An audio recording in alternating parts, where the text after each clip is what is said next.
Hey there.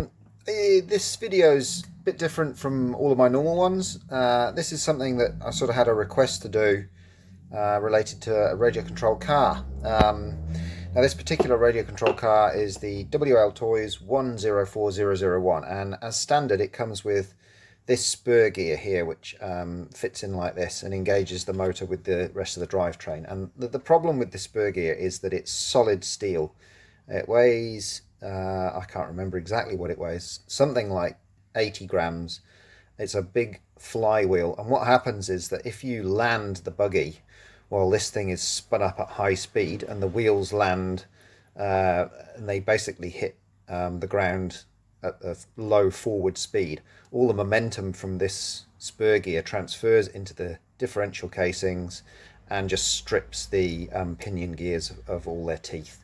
And that is not ideal. So the reason that this gear is here is because it's a kind of a poor attempt at copying what should be there, which is a slipper clutch. A slipper clutch is basically a similar sort of gear. In this case it's plastic, but it's not directly connected to the output shaft. There is a friction plate on both sides that connects it, and the tension of that can be adjusted with this. What that means is if you get a super high shock loading through the system, like this is spinning real fast and the wheels land where the car has low forward momentum, it slips and it stops the gears from stripping. Also, this gear is plastic, so it should mean that if any gears do strip, it's this plastic one, which is quite easily replaceable.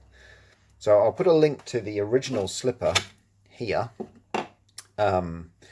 which is what I've used to make this. And in this video I want to show you basically how to convert this slipper gear, or this slipper clutch, into this one so that it fits into the 104001. So let's get started. Alright, so the basic premise of this conversion is pretty straightforward.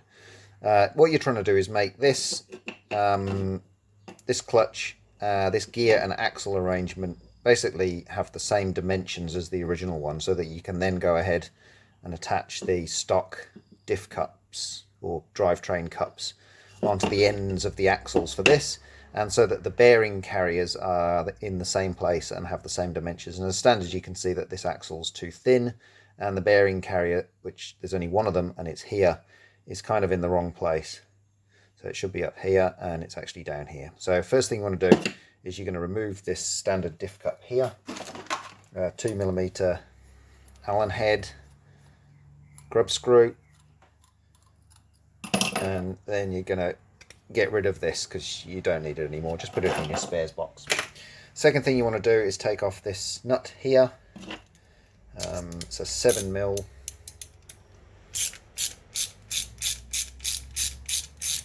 And the reason we're doing this is we're going to rearrange this spring and bearing carrier so that it's in the same place as the the bearing carrier is in the same place as the original one. So normally this nut is used to tension this spring, and the tension of the spring determines how tight the clutch plates are engaged, but for this conversion we're going to use something different. Alright, so you got the nut off. First thing that goes back on is the spring, so put the spring back on. Then you're going to want 3, I believe they're M4 washers. Now I've put 3 on because that's the tension that I found worked best with my car. That will give you almost full tension on the spring, and this is the method that you adjust the tension of the slipper gear, is by putting more or less washers on there. So basically put those 3 washers on. Then you're going to want the bearing carrier, and you're going to put that back on this way around, so the larger portion of it is facing towards the front. Next thing you're going to want to do is get yourself some 4x7mm shims or washers. So that's inside 4mm diameter, outside 7mm. These are 0.1mm thick, although obviously at 0.5, a single 0.5 will be better. And you're going to put all of those on the shaft here. And we're doing this, you'll see why in a minute. It's not essential you put these on, but it's going to help you. If you don't have those exact dimensions, of shims, then anything that's sort of roughly the same size, a washer that's the same size will also work. What you're trying to do is get them so they're inside this this bearing cup. So you want them inside that bearing cup and touching the bottom of it. So we've got those in. Next you're going to want to put your lock nut back on, but you're going to put it on the wrong way around. So you're going to put it on with the nylon bit first. That can be a bit of a pain to do, but there's a reason for that, and you'll see why in a minute. What will happen is, as you screw down this nut, it will partially disappear inside that bearing carrier, and you'll lose the ability to tighten it. If you don't have those shims in there in the bottom of the bearing cup, then almost all of the flats on the hex will disappear into the bearing cup, and you won't be able to tighten it very easily at all. So those shims just help bring it back together. And you're going to tighten this up until, you can use a spanner as well if you've got, I've got a spanner in it. You're going to tighten that up basically until that spring is compressed nearly all the way. And again, this is how you adjust the tension, the number of washers. I found with 0 washers that the clutch was slipping, and 3 it stopped slipping. So you're trying to get the bearing carrier to be in the same place as the original bearing holder here. So that shoulder here that's on that bearing carrier should be in roughly the same place as this one. And what you can do is you can dry fit it in your 104001 to test whether you've got it in the right place or not. So let's assume that we've done that, and that is now complete. You can see it's basically the same as my one here that I've already done. Actually looks like it's very slightly wound. It's wound down a little bit further. Oh, that's all right. So next stage is going to be putting tubes on here to get these parts to the right diameter. So let's show you how that's done. Right, your next step, getting everything to the right diameter. There's 2 sort of crucial diameters that you need. One is for where the bearings go. So the bearings are, I believe, a 10mm diameter, internal diameter, and 14 external. You'll be reusing the bearings anyway, so you don't really need to get any new ones. The other dimension you need to know is the dimension for the attachment of the cups, which is 6mm. So the internal diameter of these cups here is 6mm. So to start with, your slipper clutch has a shaft diameter of 5mm on one end. On the other end, I believe this is an M4, so it's 4mm. So basically you're going to need to take this 4mm shaft that's poking out the front here up to 6mm, and then you're going to need to take this 5mm shaft here, and this part of it here will need to be 10mm for the bearing, and this part of it here will need to be 6mm. So get a bunch of tubes. I happen to have these ones, and some of them were exactly the right size, so you can buy these. These are brass ones, aluminium, steel, it's all going to work. So this one is 5mm external diameter.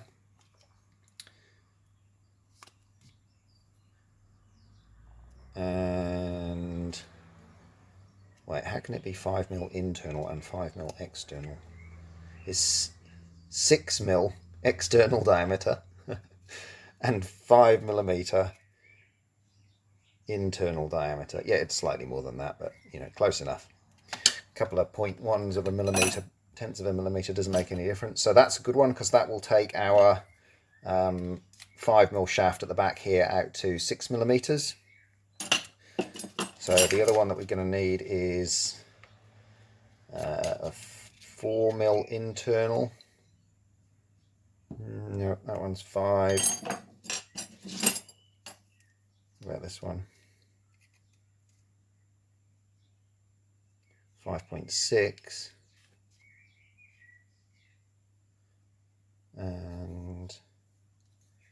Oops. I don't think that one's going to be any good. Oh, maybe 6. Maybe.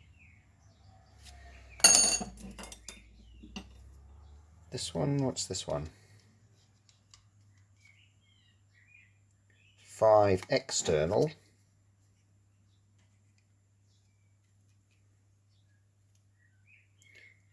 4 internal. So this will be another one. This one will take our threaded portion here up to 5mm, and then we can put that brass rod, take it from 5 to 6. So basically you need to cut some short lengths of this to take it from 5 to 6 now. We probably don't need this little circlip on here anymore. I think I left it on the one that I've already created, but I don't think you really need it. So what are the other diamonds? I've got there's a little sort of stepped section here on this slipper clutch. I'd just like to measure what that is. Okay, it's 8mm on the large part, 6 on the big part. So what we would end up doing is putting this 6mm tube on there, right the way up to there. Then I believe what we'd want is for this section up here, we want something that goes from 6 to 8. So from a 6 to an 8, and then we want something that goes from an 8 to a 10. What's this one? So that's an 8 external, and it's a bit messed up because I've cut it before. Let's just file it a bit so I can measure it more accurately.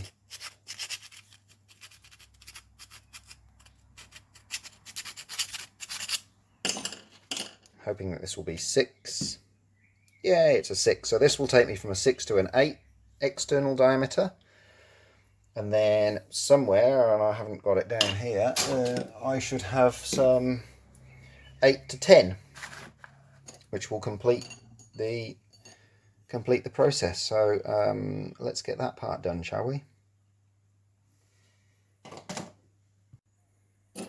Okay, so here's a couple of bits I cut already. Here's my 5 to 6mm sleeve. So we're going to push that on until it comes right up to the end of that one. And then here is my 4 to 6mm. You can see I've got the aluminium 4 to 5mm, and then the brass 5 to 6. That one's a slightly looser fit onto that M4 thread there. I've made them a bit longer than they need to be. How do I know how long they need to be? Well, they don't really need to go much further than the ends of the standard cup attachments. So if you hold these up to compare, you can see that my brass bits go quite a bit longer than there, and that's because basically what I'm doing is I'm making them a bit longer than I need to, and then right at the end we're going to chop off the bits that we don't need all in one go so that we get a nice clean cut. So the next part I need to do is to make the bearing carrier on this side. So the bearing actually fits on this part of the shaft. It doesn't fit on this bit, it fits on this part here. So we need to make all the way up to about here a 10mm diameter. So that's going to be done with the rest of the sleeves that I'd shown you a minute ago.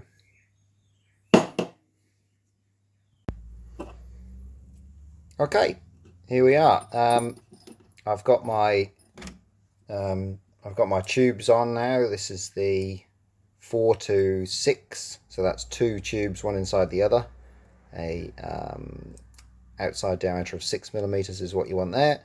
And then here I've got 3 tubes stacked together. I've got my 5mm to 6mm brass tube, then 6 to an 8mm aluminium tube, and then an 8 to a 10mm aluminium tube. They're really actually on the back there, they're super tight. I actually had to file down the 8mm outer diameter tube to get it to fit inside the 10mm one there, but basically just aiming for a 10mm outer diameter no matter what, and then this little sprig of the 6mm here. So let's just roughly see if that lines up, shall we? Yeah, looks pretty good. My my rear bearing carrier there is just a hair too long, maybe like, I don't know, 2mm too long. So I might take this one off and shave it back 2mm again, but the front one's in roughly the right place for where the gear is meshing. So let's get a couple of bearings, see if they'll actually sit in place. So that one goes on easily. I've got a funny feeling this one on the back isn't going to go on quite as easily. So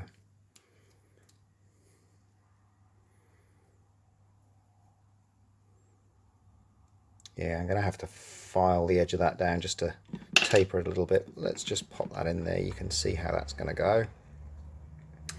Looking pretty good.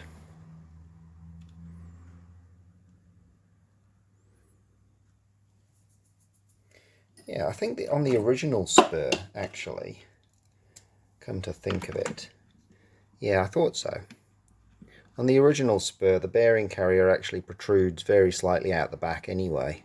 So in other words, it's longer than the bearing needs to be. You can see if I put that on there, the bearing carrier actually sticks out the back of the bearing. So maybe the one that I've made isn't quite as off as I thought it was. But regardless, we are very close to being finished with this now. There are two more things that we need to do. The first one is make sure that this bearing that's on the back here is spaced at the correct distance away from this back disc. You can see on the original spur the bearing is held at a distance from the gear itself by this extra tube. Now on your slipper you can basically use anything you like that is in a diameter of 10mm to space it out correctly. The only thing that you need to make sure is that just before you put your bearing on, you have something which only contacts the inner race of the bearing gear, not the outer race. So it needs to be quite thin. In other words, it can't be a big thick tube. And the way to achieve that easily is again going to a box of shims and using a 10 by I believe 10 by 12 is the right size. Where's my shim? Let's just have a look here. What have we got in here? I know that one that's in here is roughly the right size. I've got a 10 by 16. Let's just have a look.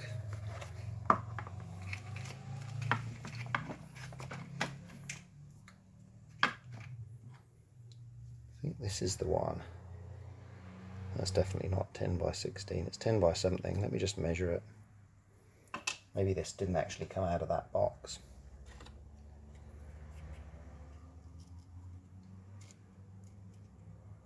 So it's 10 inner by 12.5 outer. So basically you want that to be your final stage before that rear bearing that's on there. So you can have anything you like up till that point. You just put a stack of washers on there, or probably just a plastic tube or an aluminium tube again, just to space it out the right distance. Then your shim, then your bearing. You don't need to stop it from coming off that way, because that bearing carrier on here does that. You just need to stop it floating that way. The bearing that's on the front here has already got a retainer on it in the right place because of that collar that you've got on there. So once you've got your bearing on, the very, very final step is putting the cups on. So what you're going to do is you're going to cut the ends of your shaft here so that they're the right length. Basically, again, you're going to want to go the same length as the original ones, maybe very slightly longer. Give it about an extra millimetre on each end, I would suggest. Is a good amount. Then you can put your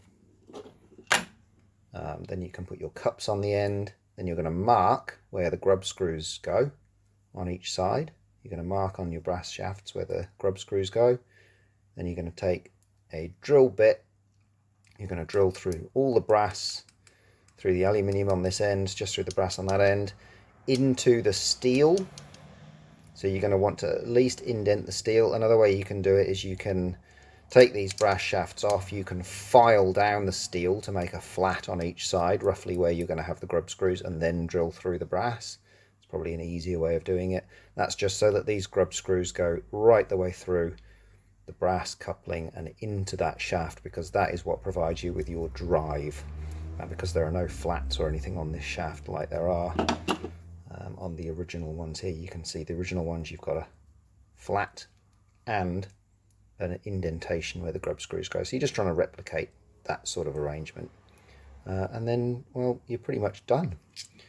So yeah, like I said, here is the one that I prepared earlier.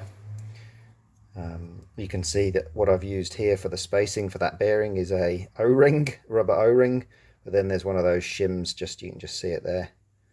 There's one of those shims that means that this bearing is free to rotate.